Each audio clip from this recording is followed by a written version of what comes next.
I was sorely tempted to wear a tan suit today for my last press conference, but Michelle, whose fashion sense is a little better than mine, tells me that's not appropriate in January.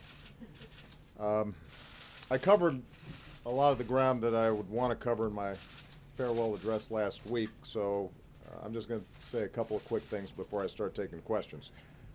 First, we have been in touch with the Bush family today after hearing about President George H.W. Bush and Barbara Bush being admitted to the hospital this morning.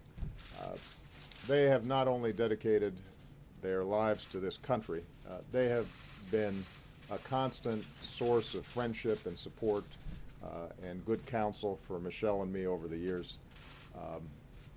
They are as fine a couple as we know, and so we want to send our prayers and our love to them.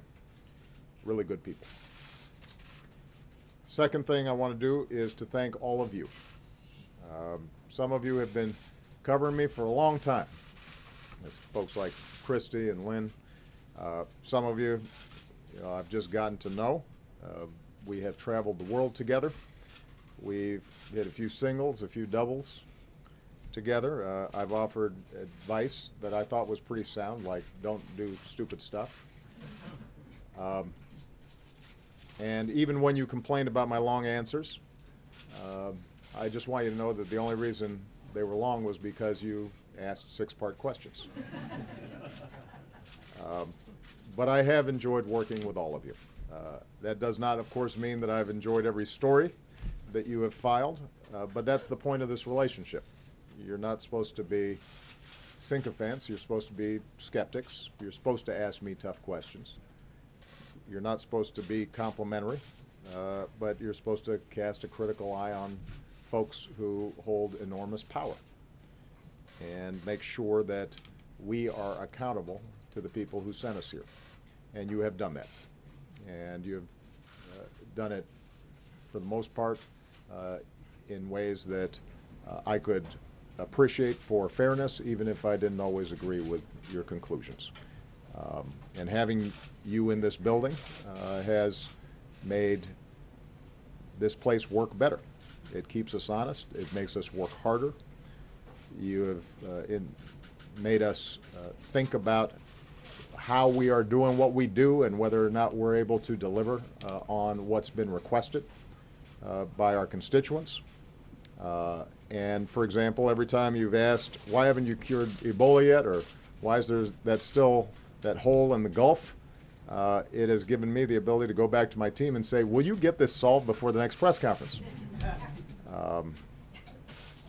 I've spent a lot of time on in my farewell address talking about the state of our democracy.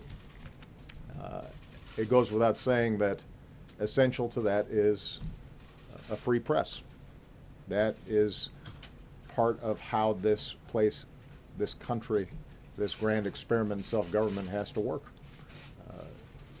It doesn't work if we don't have a well-informed citizenry.